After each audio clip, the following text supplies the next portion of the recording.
막힌 담을 모두 허셨네. 할렐루야, 안녕하십니까. 연세중앙교회 장항진 목사입니다. 교회 정원을 가보니까 이제 벚꽃이 막 피기 시작했습니다. 그리고 다른 꽃들도 조금씩 피는 것을 보면서 봄이 오긴 왔구나. 그런데 또 갑자기 또 이렇게 비가 내리고 바람이 불고 날씨가 쌀쌀해지니까 이거 봄이 오다 말았나? 이렇게 할 정도로 그런 날씨긴 하지만은, 그러나 봄이 우리 곁에 분명히 온 것 같습니다. 봄이 오는 것과 함께 또 우리는 고난주간이 바로 다음 주고 4월 4일이 또 부활주일입니다. 그리고 부활주일 이후로 40일 그리고 10일 작정기도회, 성령 강림절까지 이어지면서 3월, 4월, 5월이 우리 교회로서는 굉장히 바쁜 그런 때입니다. 여러분들 고난주간 그리고 부활절, 또 40일 그리고 10일 작정기도회, 그리고 성령 강림절까지 분주한 그런 시간 속에서 영적으로 더 성장하는 그런 복된 시간이 되기를 주님의 이름으로 축원합니다. 내가 거할 성소를 지으라 성막 강해. 오늘은 49번째 시간입니다. 지금 우리는 그 분향단에 대해서 공부하고 있는데 오늘은 그 세 번째 시간으로 하나님과 막히지 않아야 기도 응답이 있다라는 주제를 가지고 함께 은혜를 나누고자 합니다. 분향단에 관한 성경 구절은 출애굽기 30장 1절부터 10절에 나와 있는데 여기를 한번 쭉 보면은요, 너는 분향할 단을 만들지니 곧 조각목으로 만들되, 분향단의 재료는 조각목입니다. 장이 1규빗, 광이 1규빗으로 네모 반듯하게 하고 고는 2규빗으로 하며 그 뿔을 그것과 연하게 하고 단 상면과 전후 좌우면과 뿔을 정금으로 싸고 주위에 금태를 두를지며 금태 아래 양편에 금고리 둘을 만들되 곧 그 양편에 만들지니 이는 단을 매는 채를 꿰을 곳이며 그 채를 조각목으로 만들고 금으로 싸고 그 단을 증거계 위 속죄소 맞은편 곧 증거계 앞에 있는 장 밖에 두라. 그 속죄소는 내가 너와 만날 곳이며. 일단 그 분향단의 재료는 조각목, 그리고 크기는 1규빗 1규빗 정사각형이고요. 그 고는 2규빗입니다. 그리고 전부 다 정금으로 싸라고 했죠. 정금으로 싸고 금태도 두르고 그다음에 이동할 수 있도록 매는 채를 꿰을 곳을 만들고 또 그 채를 이제 거기다 끼워서 언제든지 이동할 수 있도록 만들었고, 이 분향단의 위치는 바로 증거계 위 속죄소 맞은편, 휘장이 있는 곳 맞은편 증거계 앞에 있는 장 밖에 두라고 했습니다. 여기서 이제 내가 너와 만날 것이다 말씀하셨고, 아론이 아침마다 그 위에 향기로운 향을 사르되 등불을 정리할 때 살을 찌며 또 저녁 때 등불을 켤 때 살을 찌니 이 향은 너희가 대대로 여호와 앞에 끊지 못할지며.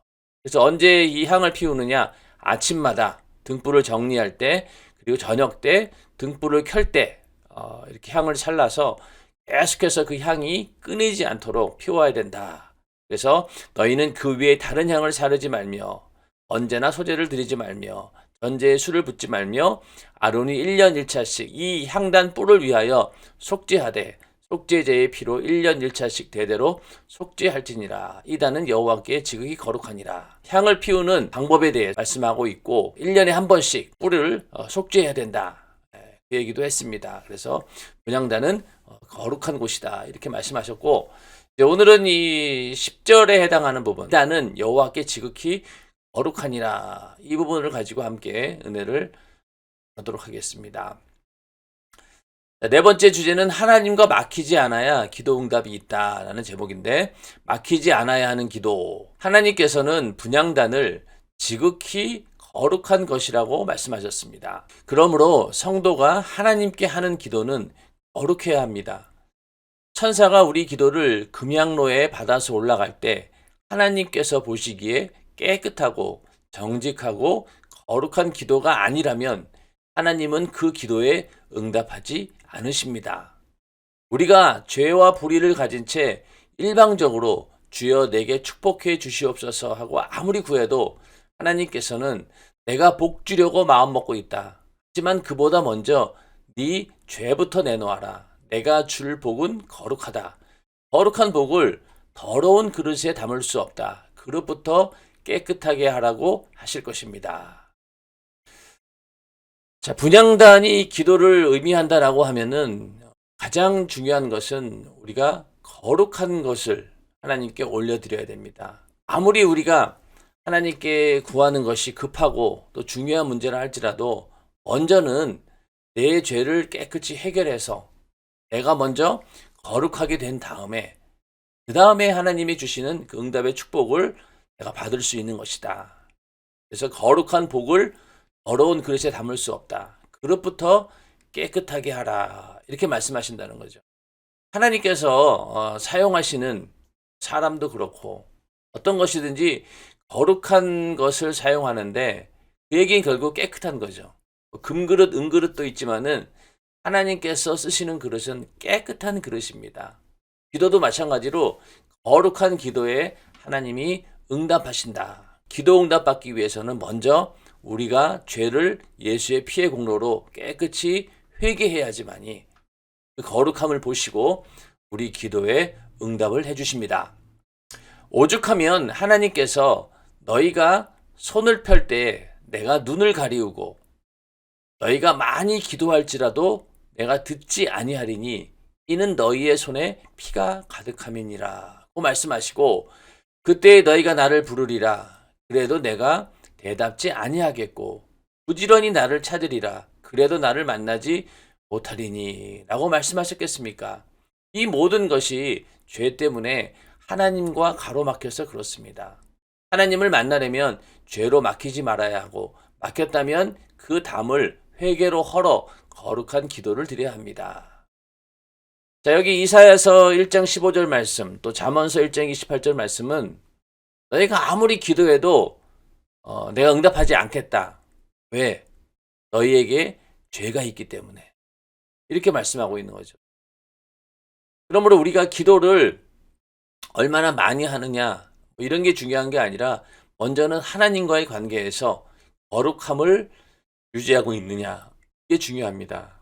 죄가 막혀 있으면은 아무리 기도한들 하나님께서 응답하지 않습니다.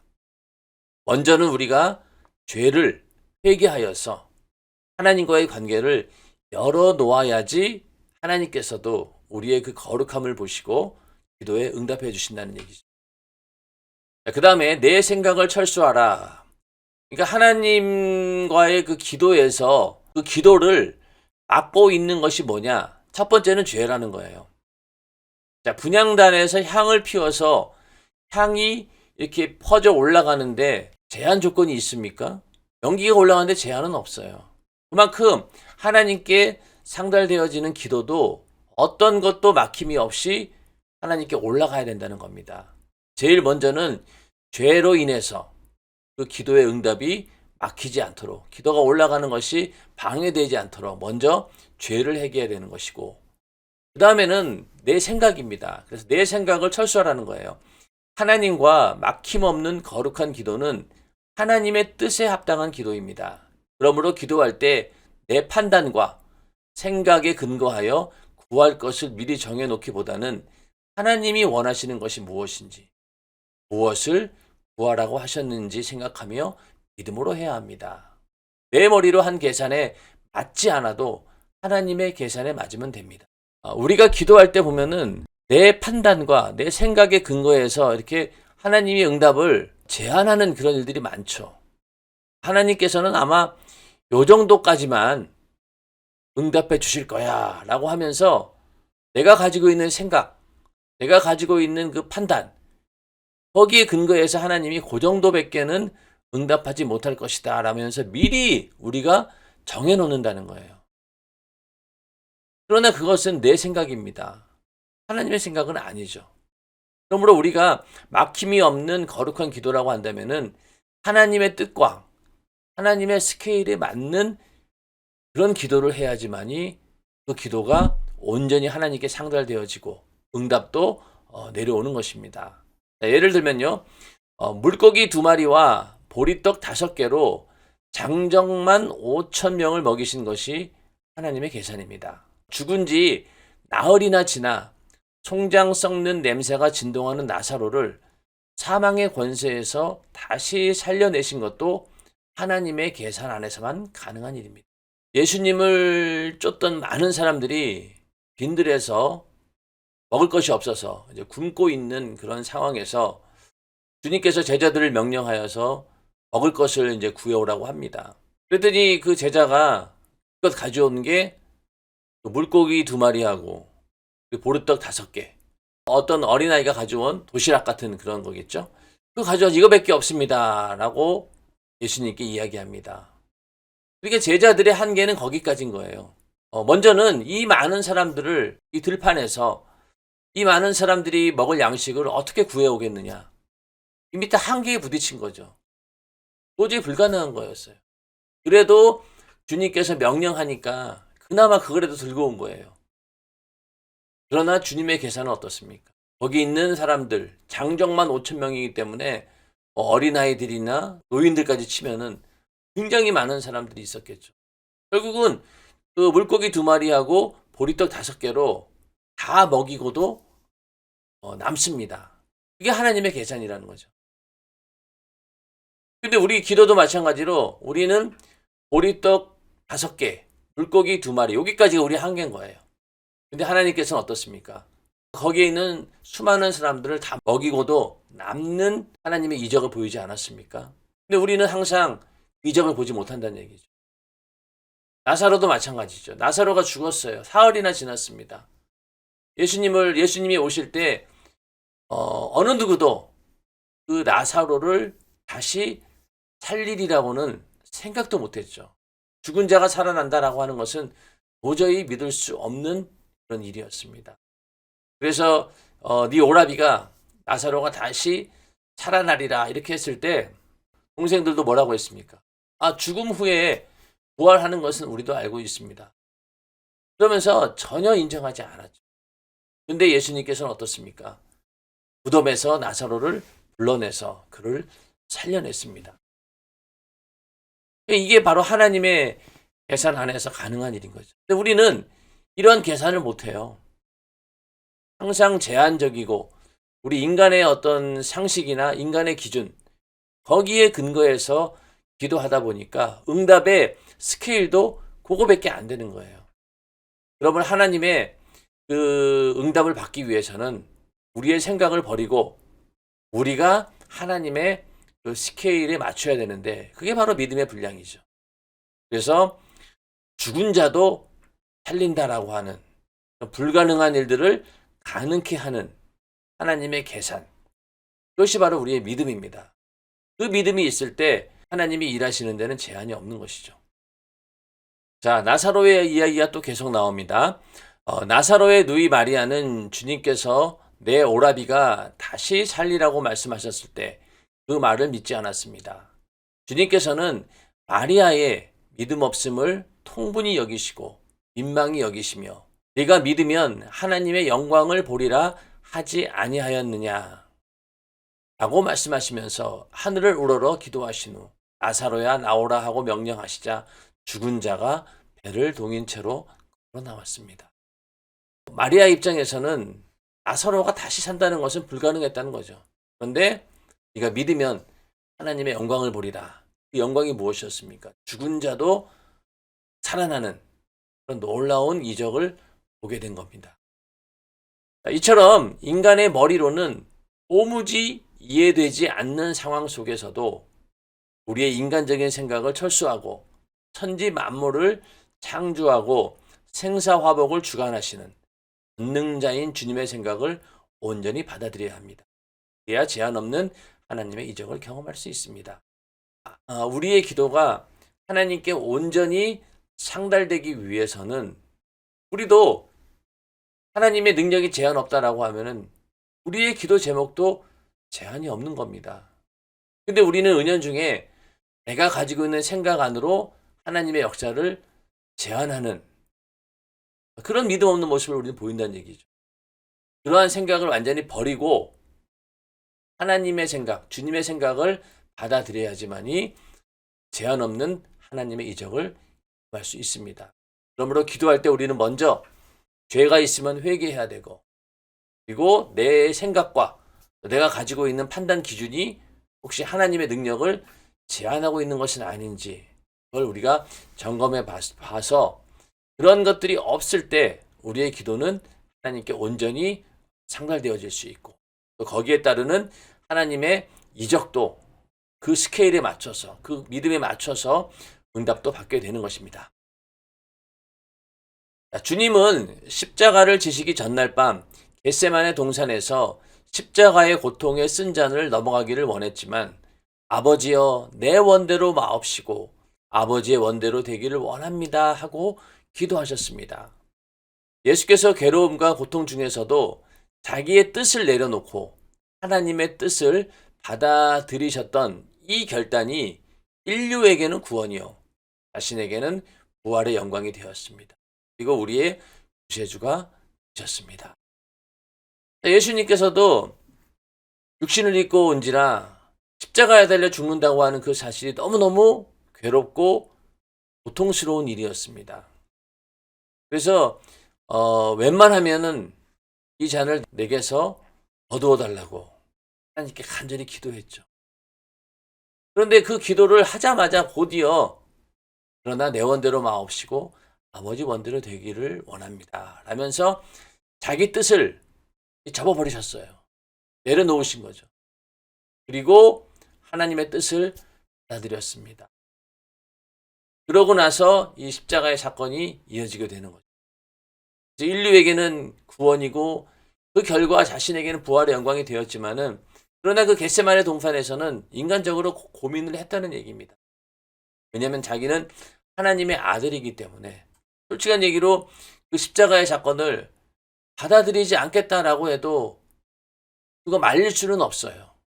그럼에도 불구하고 주님께서는 자기 뜻대로 행하지 않으시고 하나님의 뜻대로 순종하기로 작정하고 또 그렇게 기도해서 그 결과 십자가를 지시고 고난을 당함으로 우리를 구원해 주셨고 그것이 하나님께 영광이 되어서 결국은 3일 만에 무덤에서 나와서 부활해서 하나님의 보좌로 올라가지 않았습니까? 그렇게 해서 우리를 구원해 주신 겁니다. 그 일을 이루기 위해서는 예수님께서도 자신의 뜻을 내려놓고 버리셨다. 우리도 마찬가지로 기도할 때 내 생각과 내 뜻을 내려놓고 하나님의 뜻을 받아들여야 된다라는 그런 말씀입니다. 분향단의 향이 불에 살라져 타오를 때는 못 견딜 듯 뜨겁고 괴롭지만 그렇게 불살라져야만 하나님께 향례를 올려드릴 수 있습니다. 우리가 하나님의 뜻대로 기도하고 주를 위해 살고자 할 때 수많은 어려움과 고통이 따르지만 그런 수고와 고통이 결국 하나님께 올리는 향이 됩니다. 향은 자기가 소멸하지 않고는 희생하지 않고는 절대로 향례를 발할 수 없다는 것을 분명히 기억해야 할 것입니다. 그 예수님이 당하신 그런 고난처럼 분향단에서도 그 향이 불에 살라져 가지고 탈 때는 굉장히 뜨겁고 향으로 봤을 때는 못 견딜 만한 고통이었지만은 그로 인해서 거기서 향이 올라가서 성소 안을 그 냄새로 가득 채우고 그런 의식을 했던 것처럼 우리도 이렇게 고난과 어려움, 고통이 따르지만은 그런 것들이 결국은 하나님께 올려드리는 향이 된다. 고난이 유익이라고 하는 것이 바로 그런 이유 때문이겠죠. 우리가 고난 당하는 것이 육신으로는 힘들고 어려운 일이지만은 그 고난을 통해서 하나님께 더 기도하게 되고 그 고난을 통해서 영적으로 더 성장하게 된다라고 하면은 결국 그것이 하나의 향이 되어서 우리의 삶 자체가 고난을 통해서 하나님이 받으시는 그런 산 제사로 되어진다. 이게 참 감사한 일이죠. 고난의 유익이라는 겁니다. 그래서 그 다음에는 피곤과 나태와 게으름에서 벗어나라. 하나님과 막힌 것을 뚫으려면 피곤과 나태와 게으름에서 벗어나야 합니다. 이것들이 누적되면 기도할 힘이 없어지고 아무리 졸지 않으려 해도 졸음을 이기지 못하는 상태에 이르게 됩니다. 겟세마네 동산에서 예수께서 제자들을 3번씩이나 깨워주셨지만 그들은 피곤을 이기지 못해 졸다가 기도하지 못했습니다. 결국 주님이 로마 군병들에게 고난당하실 때 주님을 모른다며 부인하고 도망하는 비참한 신세로 전락하고 말았습니다. 우리가 피곤과 나태와 게으름을 이기지 못해 영적으로 눌리면 그때는 아무리 벗어나고 싶어도 벗어날 수가 없습니다. 그래서 피곤과 나태와 게으름이 내 속에서 올라오거든 그 즉시 몰아내야 합니다. 우리 기도를 방해하는 또 하나 요인 중에 하나가 피곤, 나태, 게으름입니다. 기도를 하다 보면은 영적으로 눌린다라고 하죠.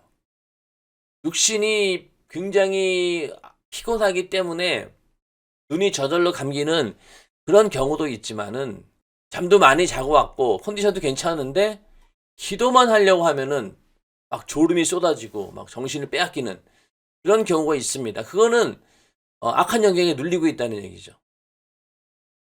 그거를 이겨내기 위해서는 결국 기도로 이겨내야 됩니다. 그거는 방법이 없어요. 더 부르짖어서 더 세게 기도해서 그 악한 영들이 틈타지 못하도록 이겨내는 것 방법밖에 없는 것이죠. 통성 기도를 하고 부르짖어 기도하는 이유가 영적으로 눌리지 않게 하기 위해서 피곤, 나태, 게으름 이런 것을 벗어나기 위해서 우리는 부르짖어 기도하는 것이죠. 그리고 시간을 내서 성전에 와서 그 정한 기도 시간에 와서 기도하는 것도 어떻게 보면 게으름에서 벗어나는 겁니다. 나태와 게으름. 매일 교회에 와서 이렇게 기도한다라고 하면은 그만큼 나태하거나 게으름을 피울 만한 여유가 없는 거예요. 몸을 움직여서 성전에 오는 것 자체가 바로 나태와 게으름, 피곤을 이긴 것이니까요. 그 다음에 성전에 와서 열심히 기도하다 보면은 영적으로 이제 힘을 얻어서 이제는 기도까지 승리하게 됩니다. 그러면은 육신의 나태와 게으름을 이기고 성전까지 와서 그 기도 시간에 참여해서 그 2시간 반 동안 기도해서 승리했다라고 하면은 이 모든 걸 다 이긴 거죠. 피곤, 나태, 게으름. 정한 시간에 정한 장소에 와서 기도하는 것. 그것이 생활화시키는 것이 굉장히 중요합니다. 자, 우리가 그래서 영적으로 눌린 것에서 이기기 위해서는 내 몸을 하나님이 쓰시도록 움직이는 거예요. 기도하는 도구로 쓰임받기 위해서 기도하는 일에 내가 적극적으로 나를 움직일 때 그때 이 영적 눌림으로부터 우리는 해방할 수 있습니다. 그 다음에 직분으로 맡기지 말라. 이 이야기는 좀 기도하고는 직접적인 연관이 있겠느냐 하겠지만은 우리가 하나님과의 관계에서 막히는 이유 중에 하나가 바로 이 직분이라는 거죠. 하나님께서 맡기신 직분을 소홀히 한 죄로 인해 하나님과 막히는 일이 없어야 합니다. 성도 중에 직분을 제대로 수행하지 못해서 하나님과 막힌 사람들이 얼마나 많습니까? 마태복음 25장에 보면 한 달란트 받은 자가 주여 당신은 심지 않은 데서 거두고 해치지 않은 곳에서 모으시는 분이기에 장사해서 남은들 무엇하며 모자라면 무엇하겠습니까? 당신은 전능하신 분인데요. 라고 변론했을 때 주님이 악하고 게으른 종아 은행에다 넣어서 별이라도 가져올 것이지 그 귀한 달란트를 묻어두었느냐? 저놈을 당장 쫓아 바깥 어두운 곳에서 슬피 울며 이를 갈미 있게 하라고 말씀하셨습니다. 직분이라고 하는 것은요, 성부와 성자와 성령의 이름으로 하나님께서 우리에게 주신 정말 엄중한 그런 명령이기도 합니다. 그런데 그러한 직분을 내가 소홀히 했다라고 하면은 직분을 주신 하나님 얼마나 마음이 불편하시겠냐는 거죠. 그래서 막힌다는 거예요. 한 달란트 받은 자도 마찬가지죠. 다른 사람들은 달란트를 주었어요. 뭐 한 달란트 받은 자라고 해가지고 그 사람의 어떤 재능에 맞지 않게 뭐 많은 달란트를 준 게 아닙니다. 원래 그 주인도 저 종은 한 달란트 영향밖에 안 되는 걸 안 거예요. 그러니까 한 달란트만 준 거죠. 그런데 더 황당한 게 뭐냐면은 한 달란트를 주었는데 그래서 다른 사람들은 자기가 받은 달란트만큼 더 이익을 내서 남겨왔는데 얘는 달란트 자체도 적은 그런 종이 남겨오지도 않은 거잖아. 주인의 뜻을 전혀 파악하지 못하고 유익을 내야 된다라고 하는 그런 직분을 소홀히 여긴 겁니다. 그러면서 뭐 주인이 이건 어차피 가만히 있어도 그냥 다 알아서 하시는 분이니까 나는 뭐 가만히 있어도 되지 않겠습니까? 라면서 주인에 대해서 전혀 이해하지 못한 거죠. 마찬가지로 오늘날 우리들도 직분을 받아놓고 아무것도 하지 않으면은 어떻습니까? 결국은 이 한 달란트 받은 자처럼 당장 쫓겨나서 바깥 어두운 곳에서 슬피 울며 이를 갈미 있으리라. 이 말씀이 이루어진다는 겁니다. 그러므로 우리는 이 직분으로 절대 막혀서는 안 된다는 거죠. 맡은 직분이 있다라고 하면은 그 직분을 우리는 정말로 성실하게 수행을 해야 됩니다. 내 힘으로 할 수 없기에, 내 지혜와 내 능력으로 할 수 없기에 우리는 기도함으로 내가 맡은 직분을 잘 감당을 해야지만이 하나님과 막히는 일이 없다는 거죠. 그래야지 우리의 기도도 하나님께 온전히 상달되어진다. 그래서 직분으로 막히지 말아야 된다라는 그런 의미고, 계속해서 직분에 관한 이야기입니다. 하나님이 우리에게 맡기신 직분은 명예가 아닙니다. 직분은 하나님의 뜻대로 움직이는 것이고 하나님이 쓰려고 세운 기능직입니다. 하나님과 막혀서 두 번 다시 직분을 받지 못한다면 그는 정말 불행한 사람입니다. 우리는 하나님의 속이 시원하도록 충성하여 하나님과 막히지 않게 뚫려 있어야 합니다. 혹여나 직분을 맡아놓고 수행하지 않은 채 자랑으로 하는 사람이 있다면 지금이라도 올바로 충성해야 맡겼던 것이 뚫립니다. 그래서 성경은 맡은 자들에게 구할 것은 충성이니라고 했습니다. 어떤 사람들은 집사 직분을 이제 받으려고 합니다. 받으려고 하는 의도가 뭐냐면은 자기랑 같이 신앙생활한 사람들, 또 자기보다 늦게 들어온 사람이 먼저 집사가 되니까 자기도 굉장히 불안한 거예요. 나도 이 교회 다닌 지 뭐 시간이 꽤 지났는데 당연히 집사 직분은 있어야 되는 거 아니야?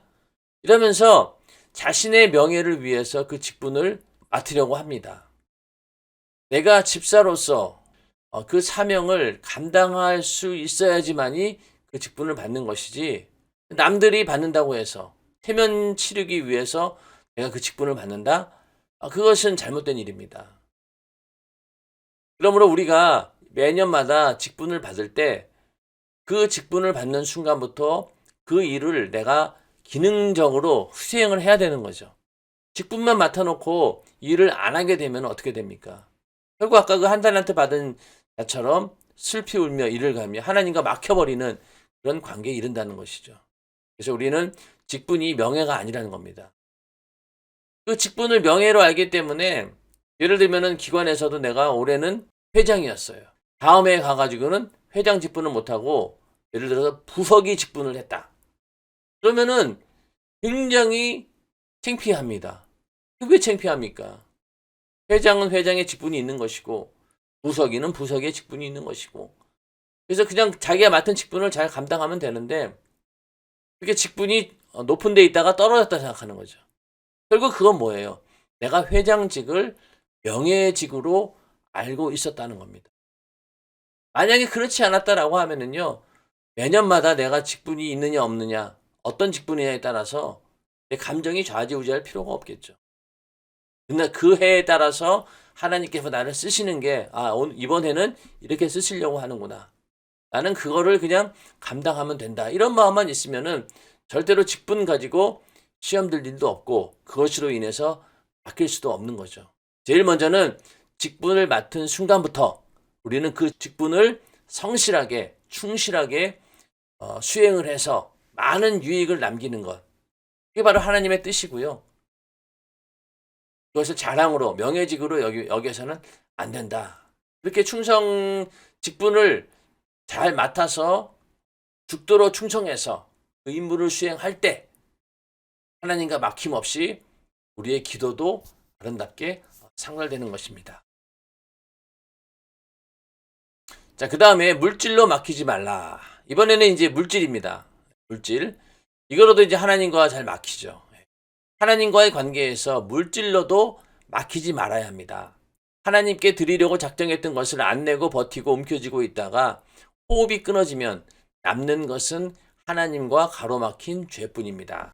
우리는 내 영혼에게 죄가 아닌 영원히 행복한 천국을 유업으로 남겨주어야 합니다. 내 하나님 여호와께 서원하거든 갚기를 더디하지 말라. 내 하나님 여호와께서 반드시 그것을 내게 요구하시리니 더디면 내게 죄라. 내가 서원치 아니하였으면 무죄하니라마는 내 입에서 낸 것은 그대로 실행하기를 주의하라. 무릇 자원한 예물은 내 하나님 여호와께 내가 서원하여 입으로 언약한 대로 행할지니라. 신명기 23장 21절 23절의 말씀입니다. 물질과 막혀서는 안 되죠.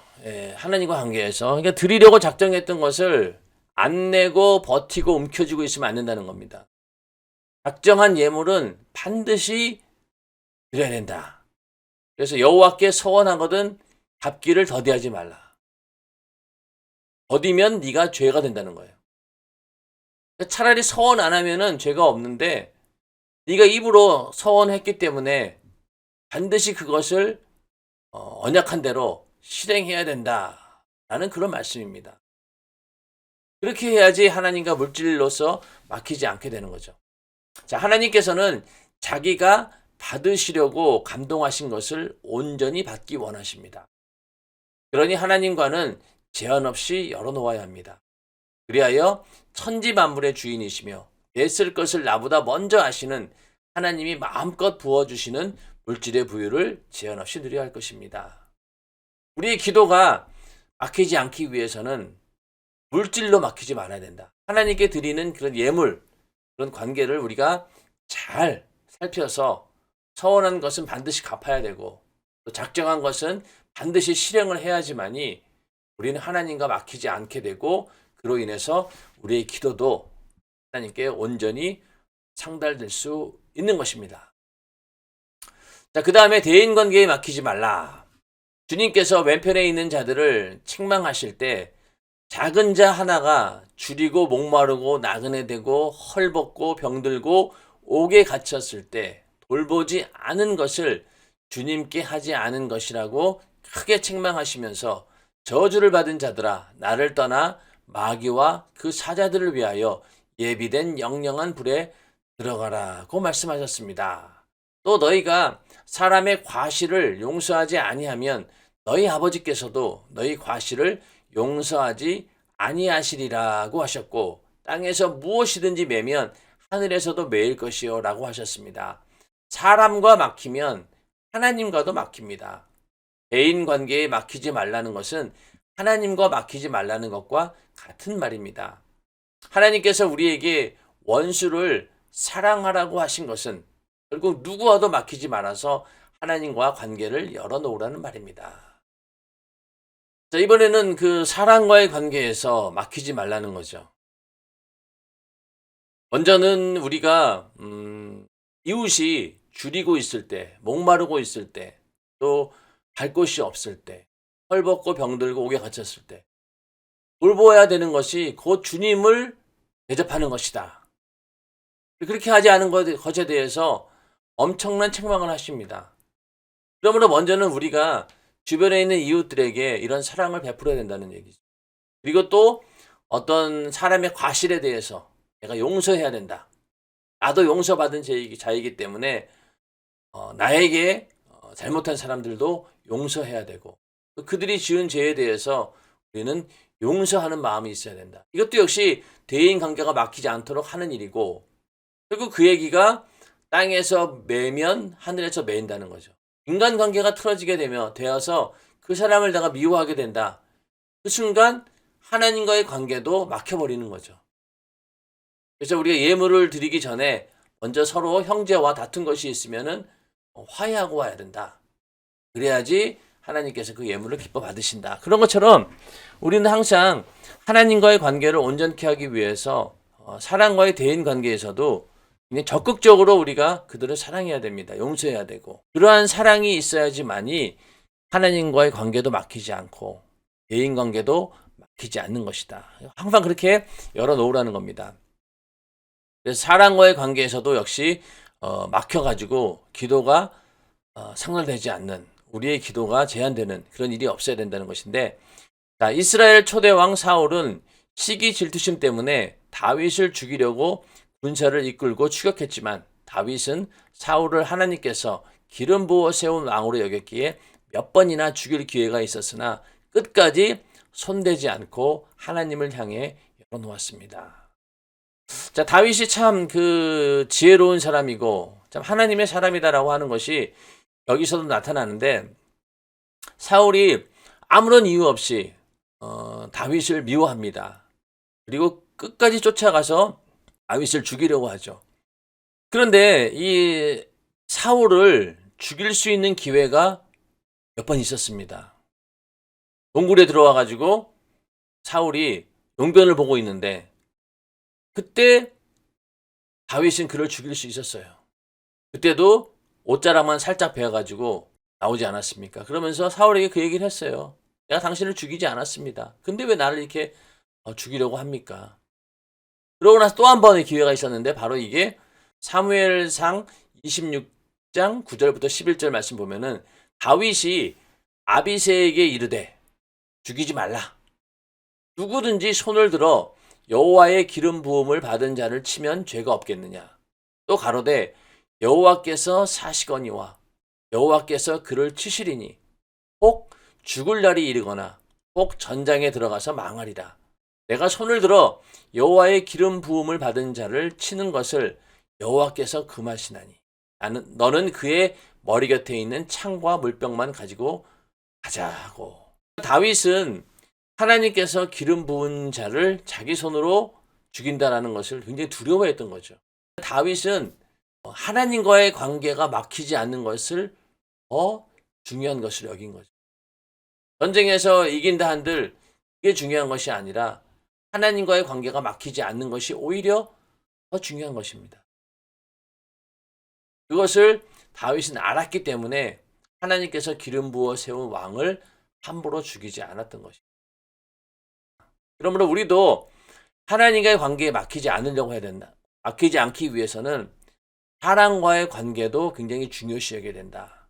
그 가운데서도 이제 기름 부어 세운 자들과 막히지 말아야 된다라는 그 의미가 오늘날은 하나님께서 세운 종, 목회자와 막히지 않아야 된다는 거죠. 이 목사와 막히면 목사를 통해 듣는 하나님 말씀의 은혜가 안 될 뿐 아니라 목사의 사적인 이야기나 자랑으로 들립니다. 그만큼 하나님과 막힌 것입니다. 종종 목사와 막힌 성도가 별 이유 없이 목사를 오해하고 미워하는 것을 봅니다. 그러나 목사는 그런 성도까지 사랑합니다. 아무리 자식이 속을 썩여도 자식과 닫고 사는 부모가 없는 것과 동일한 이치입니다. 목사와 막혔다면 그것은 악한 영의 역사입니다. 성도들이 그 담임 목사님과 관계 속에서 좋을 때는 막 굉장히 좋아요. 그 목회자를 위해서 기도도 열심히 하고 좋은 것 있으면은 목회자에게 막 드리고 싶은 그런 사모하는 마음도 있고. 그런데 시험 들게 되면은요, 특히 이제 이 목회자한테 시험이 들게 되면은 먼저는 그 목회자가 하는 설교가 귀속에 들려오지 않습니다. 선입관이 딱 자리 잡게 되는 거죠. 지금까지는 내가 이런 분들로 알았는데 알고 보니 이게 아니었네. 그러면서 그때부터 그 목회자가 하는 설교가 들려오지 않는 거예요. 자, 교회에서 목사님의 설교가 들려오지 않는다. 그건 결국은 하나님과 막힌 거죠. 하나님께서 주시는 그 생명의 양식의 공급이 그 통로가 차단되어 버린 거잖아요. 그러므로 우리는 절대로 나에게 생명의 양식을 전해주는 목회자와 절대로 막혀서는 안 된다는 것이죠. 근데 목회자 입장에서는 전혀 그런 마음도 없는데 오히려 자기 혼자 그냥 시험 들어가지고, 목회자 입장에서는 아무 이유가 없는 거예요. 그런데도 혼자 시험 들어서 미워하고 막 그럽니다. 이게 점점 심해지다 보면은요, 결국은 교회를 떠나게 되는 그런 일까지 생기는데, 그것은 그만큼 하나님과 막혔다는 거죠. 그것은 절대적으로 또 악한 영의 역사이기도 합니다. 그래서 성경은 주의 종과 관계를 이렇게 권면합니다. 너희를 인도하는 자들에게 순종하고 복종하라. 너희는 너희 영혼을 위하여 경성하기를 자기가 회개할 자인 것 같이 하느니라. 저희로 하여금 즐거움으로 이것을 하게 하고 근심으로 하게 말라. 그렇지 않으면 너에게 유익이 없느니라. 히브리서 13장 17절 말씀. 나 자신의 영적 유익을 위해서 절대로 주의 종과 맡겨서는 안 되는 것입니다. 이 말씀만 우리가 이해하고 있다라고 하면은요, 목회자와 맡길 이유가 없죠. 조금 오해가 있다 하더라도 그 오해를 빨리 빠져나오시길 바랍니다. 악한 마귀 역사는 일부러 그런 오해를 만들어내기 위해서 쓸데없는 소문들을 막 퍼뜨리기도 하죠. 전혀 사실이 아닌 이야기를 막 퍼뜨려가지고 그걸 믿게 하고 오해하게 만들고, 그래서 결국 시험 들게 만들고 하나님 말씀 듣지 못하도록 만들고, 그렇게 해서 나는 그 생명의 자리에서 끊어지게 되는 겁니다. 그게 나에게 무슨 유익이 있겠습니까? 그러니까 목회자가 마음껏 즐거움으로 목회할 수 있도록 영혼을 섬기고 또 그들을 진리로 인도할 수 있도록 즐거움으로 그것을 하게 할지언정 근심하기는 하지 말라는 거죠. 그렇게 해야지만이 나에게 영적인 유익이 있다라고 하는 것입니다. 대인관계도 중요하지만 무엇보다도 이 목회자와 주의 종과의 관계가 막혀서는 안 된다. 또 목회자의 입장에서도요, 이런 걸 근거해가지고 성도들에게 협박하고 위협하라고 한 것은 아닙니다. 목회자가 이 말에 책임질 수 있을 정도로 하나님과의 관계가 더 온전히 서 있어야 되는 것이고, 이 말에 책임질 수 있는 그런 게 있어야 되는 거죠. 성도들이 믿고 신뢰할 수 있도록 목회자는 그런 행동을 해야 되는 것입니다. 그런데 이러한 말을 근거해가지고 자기는 멋대로 행동하면서 성도들을 보고 이 말씀을 지켜야 된다? 어느 누가 이걸 믿겠냐는 거죠. 그렇지 않습니다. 목회자가 먼저는 이렇게 인정받을 수 있도록 너의 영혼을 위하여 경성하기를 자기가 회개할 자인 것 같이 하라는 이런 주님의 심정, 목회자로서의 가장 근본적인 양떼를 사랑하는 그 마음이 있어야지만이 이 말이 성립이 되는 거죠. 그래서 목회자에게도 책임이 있다는 것입니다. 하나님과 막히는 것이 환난이다. 하나님께서는 환난 날에 나를 부르라. 내가 너를 건지리니 네가 나를 영화롭게 하리라 라고 말씀하셨습니다. 이는 하나님께서 우리를 향해 언제나 활짝 열어놓고 계시다는 메시지를 담고 있습니다. 내 이름으로 무엇이든지 구하라 시행하리라는 말씀도 주님께서 십자가에 달려 피 흘려 죽으시고 우리와 하나님 사이를 가로막는 죄의 담을 헐어 하나님께 나아갈 새롭고 산 길을 활짝 열어놓았으니 이제는 우리가 기도로 하나님께 나아가기만 하면 된다는 말입니다. 그럼에도 불구하고 신앙의 연조는 쌓여가지만 웬일인지 찬양을 불러도 눈물이 없고 말씀이 은혜가 되지 않으며 기도도 부르짖어 할 수 없을 때가 있습니다. 이것은 하나님과 사이가 막혔기 때문에. 그러니까 하나님과 막힌 것을 최고의 환난으로 여기라는 겁니다. 그래서 이 환난에서 벗어나는 방법은요, 이 막힌 것이 무엇인가 빨리 찾아내야 되는 거죠. 아까 쭉 말씀드린 것처럼 죄의 문제, 직분, 물질, 또 대인관계, 또 목회자와의 관계, 이런 것들 가운데서 혹시 막혀있는 것은 없는지 우리가 잘 찾아내야 된다는 것입니다. 왜냐하면 이미 하나님께서는 내 이름으로 무엇이든 구하라 시행하리라 이 말씀 한마디로 모든 것을 다 열어놓으신 거예요. 무엇이든 구하라 시행하리라고 하는 그 말씀이 나에게 이루어지지 않는다라고 하는 것은요, 막혀 있다는 거죠. 그래서 우리는 그 막힌 것들을 다 헐어버리고 그리고 나가야 되는 거예요. 그 막혀 있다는 증거가 바로 뭐였느냐? 찬양을 불러도 눈물이 없고 말씀의 은혜가 안 되고 기도도 부르짖어 할 수 없는 상태. 이게 바로 하나님과 막힌 상태인 거죠. 이것을 환난으로 여기고 빨리 극복해야 될 가장 시급한 문제로 여기고 여기서 벗어나야 됩니다. 하나님과 나를 가로막는 환난의 담을 깨닫지 못해 그냥 내버려 둔다면 머지않아 누가복음 16장에 나오는 부자와 같이 음부에서 몸부림치며 절규하는 비참한 처지가 되고 말 것입니다. 주님께서 에베소 교회에 너의 처음 사랑을 버렸느니라. 그러므로 어디서 떨어진 것을 생각하고 회개하여 처음 행위를 가지라고 책망하신 것은 하나님과 막힌 담을 뚫으라는 말씀입니다.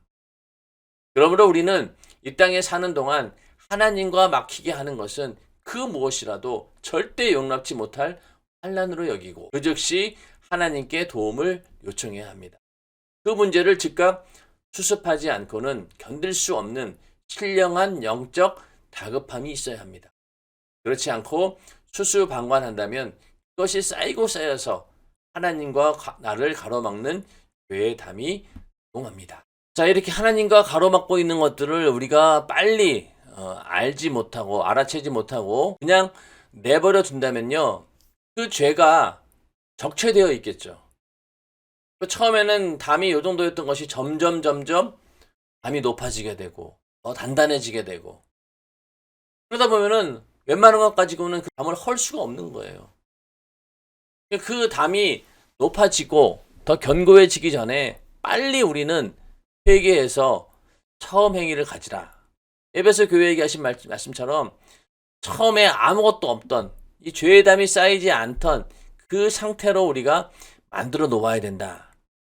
그것은 바로 회개입니다. 회개. 막힌 걸 빨리 찾아내야 된다는 거죠.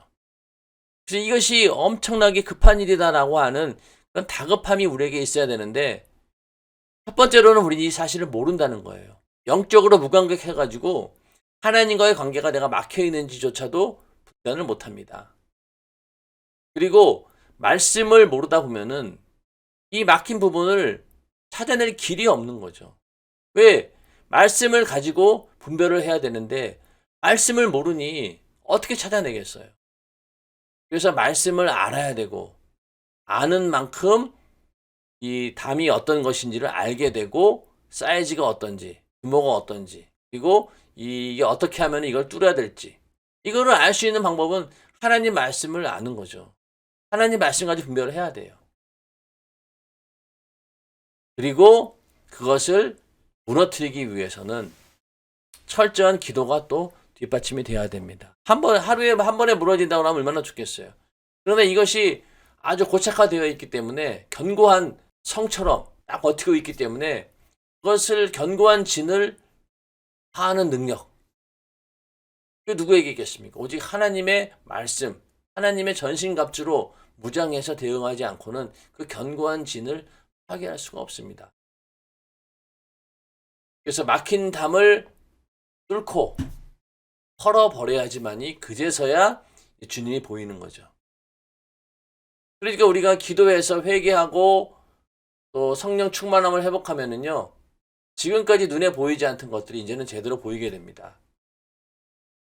시험 들었던 사람도 회복이 되면은 일단 신앙생활이 굉장히 즐거워지고, 또 목사님의 설교가 더 은혜롭게 들려지고, 주변의 사람들을 봐도 미워하는 마음, 그런 것보다는 오히려 더 사랑스러워 보이고, 이렇게 완전히 시각이 바뀐다는 얘기죠. 그게 바로 뭐냐? 막힌 담이 우르르 무너진 겁니다. 우리는 이 하나님과 막힌 이 죄의 담을 빨리 헐어버려야 됩니다. 안 그러면은 이게 너무 견고해지면은요, 나중 가서는 감당할 길이 없는 거예요. 결국은 그 벽을 넘지 못하면은 누가복음 16장에 나오는 부자처럼 음부에서 몸부림치며 절규하는 비참한 처지가 된다는 거죠. 처음에 하찮게 여겼던 그런 죄들이 점점 쌓여가지고는 결국은 나중에 하나님과의 관계 속에서 돌아오지 못하는, 돌이킬 수 없는, 도저히 무너뜨릴 수 없는 그런 담이 되어버린다라고 하면은 어떻게 되겠어요? 결국 예수를 부인하는, 그렇게 해서 지옥 갈 수밖에 없는 처지까지도 전락할 수 있다라고 하는 겁니다. 그러므로 우리는 처음부터 이 담이 쌓이지 않도록 처음부터 아예 막아내야 되는 것. 그래서 매일 기도함으로 성령 충만함을 유지하라는 이유는 이렇게 죄가 적체되지 않도록, 하나님과 막힌 담이 쌓이지 않도록 사전에 막아야 된다라는 그런 내용입니다.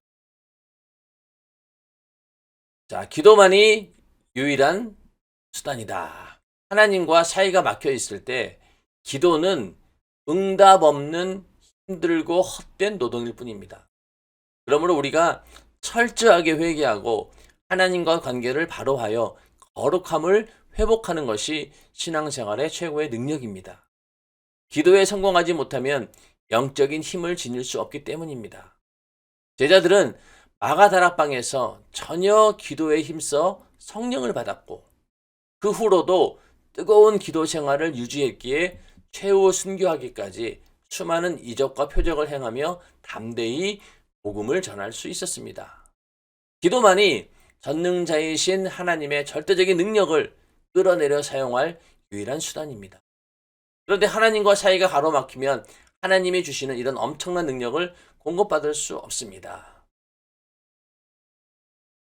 하나님과 사이가 막혀 있으면요, 우리의 기도도 중언부언하는 기도로 끝나는 거죠. 그리고 정력적으로 잘못 구하는 그런 기도가 되는 것이고. 그래서 우리는 이 막힌 게 없어야 되는 거예요.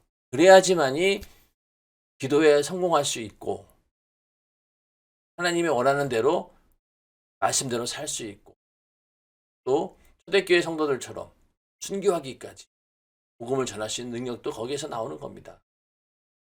기도는 바로 하나님과의 관계 속에 막혀있는 것들을 헐어버리는 강력한 능력이 되는 거죠. 그리고 그렇게 기도했을 때, 성공했을 때 하나님의 절대적인 능력을 끌어내려서 내 것으로 사용하는 유일한 수단이 기도가 되는 것입니다.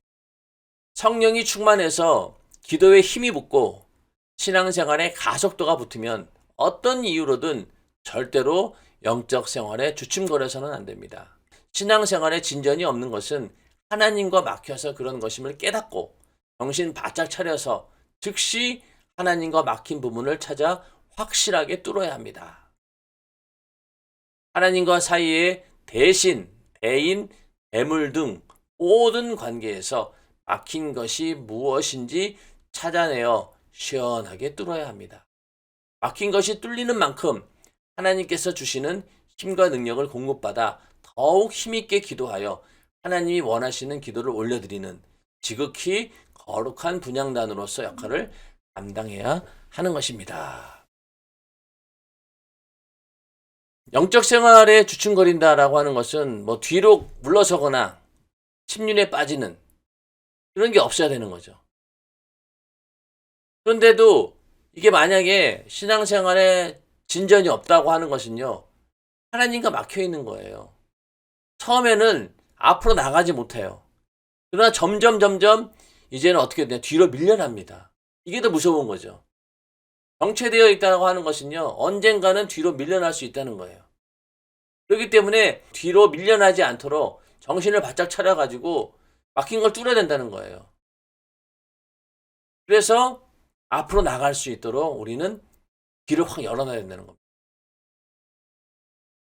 달리기를 할 때 어떻게든 그 마찰을 줄여야지만이 잘 뛸 수 있습니다. 그러니까 옷도 굉장히 얇은 옷을 입고 신발도 가벼운 신발을 신고 어떻게 하면은 이 공기 저항을 최소화시키고 또 달릴 때 행동까지도 잘 분석을 해가지고 불필요한 동작을 다 제거해서 어떻게 하면은 빨리 뛸 수 있을까? 그렇게 연구하는 것이 바로 이제 달리기 스포츠를 연구하는 사람들인데, 그러니까 그런 것처럼 우리의 신앙생활도 앞으로 막 뛰어가기 위해서는요, 거추장스러운 것들을 다 버려야 돼요. 무거운 죄의 짐을 벗어버려야 됩니다. 그리고 막혀있는 앞에 막혀있는 장애물들도 다 제거를 해야 되겠죠. 울퉁불퉁한 길이 있으면 다 평평하게 만들고 또 앞에 얼쩡얼쩡거리는 사람들이 있으면 빨리 이렇게 피하도록 하고 마음껏 달릴 수 있도록 길을 쫙 열어놔야 되는데, 그것이 바로 우리의 기도의 능력으로 가능하다는 얘기죠. 다른 방법이 있습니까? 기도해서 그런 것들을 다 없애버리고 활짝 열어놓는 게 바로 기도의 능력입니다. 그러므로 기도가 기도하게 한다고 하잖아요. 기도가 안 돼요. 지금 막혀 있어요. 그 기도를 하기 위해서 우리는 뭘 해야 됩니까? 그걸 뚫기 위한 기도를 하는 거예요. 죄로 막혀 있으면 내 죄를 회개해야 되고요. 또 하나님과의 관계 속에서 대신 관계죠. 막혀 있으면은 빨리 해결해야 되고, 다른 사람과 막혀 있으면은 또 그거를 풀어야 되고, 하나님께 드리는 예물이나 이런 것들로 인해서 막혀 있다. 그럼 그걸 빨리 해결해야 됩니다. 그래서 시원하게 뚫어야 된다는 거죠. 그래야지 우리의 기도가 상달되어지는 것이고, 하나님의 주시는 응답이 우리 안에 쏟아지게 되는 것이죠. 분향단이 향을 피워서 하늘로 올라가는 그것을 어떻게 제한할 수 있겠습니까? 그 냄새가 퍼져나가는 것을, 그 향 냄새가 퍼져나가는 것을 누가 제한할 수 있겠냐는 거예요. 없어요. 그냥 향을 피우는 즉시 냄새는 나게 되어 있고, 그 향은 공기를 타고 올라가게 되어 있습니다. 막힘이 없는 거예요. 그런 것처럼 우리의 기도도 막힘이 없게 하기 위해서는 모든 불필요한 것들을 싹 다 제거해서 하나님께 나의 모든 것이 하나님께 올라가는 것이 전혀 제한당하지 않도록, 그래야지만이 제한 없는 하나님의 그 능력을 우리가 기도 응답으로 소유할 수 있는 겁니다. 그래서 분향단이 가지고 있는 의미 가운데 이렇게 막힘이 없이 향을 피워야 된다. 사실 너무나 자연스러운 일이잖아요. 자, 여기서 향에다가 불을 붙여서 연기 나는 거 너무나 자연스러운 일이죠. 우리의 기도도 그렇게 하나님께 자연스럽게 상달될 수 있도록 하나님과의 관계를 만들어야 된다. 그런 의미가 이 분향단 속에 들어있는 것입니다. 자, 오늘은 그 분향단 네 번째 주제, 하나님과 막히지 않아야 기도 응답이 있다라는 주제를 가지고 함께 공부해 보았습니다. 다음 주에는 하나님께서 주신 거룩한 불로 분향하라, 다섯 번째 주제에 대해서 함께 공부해 보도록 하겠습니다. 자, 이처럼 분향단은 우리가 어떻게 기도해야 될지, 기도 생활에 대해서 이렇게 섬세하게 알려주고 있습니다. 고난주간이 지나고 부활절 40일 그리고 10일 작정 기도회가 기다리고 있습니다. 물론 우리는 365일 항상 기도하는 그런 성도들이 되어야 되겠지만은, 특히 이번 50일 작정 기도회를 통해서 다시 한번 우리가 하나님과의 막힌 것은 없는지, 막힌 것을 아주 시원하게 뚫어버려서 우리가 기도하는 것마다 응답받는 놀라운 하나님의 이적과 표적을 경험하는 그런 체험의 시간들이 되기를 주님의 이름으로 축원합니다. 상막강의 49번째 시간 오늘 마치고 다음 주에 또 만나 뵙도록 하겠습니다. 한 주간 동안 여러분들 건강 유의하시고 늘 기도하면서 성령 충만함으로 주님과 함께하는 복된 하루하루가 되기를 주님의 이름으로 축원합니다. 다음 시간에 또 만나 뵙도록 하겠습니다. 감사합니다.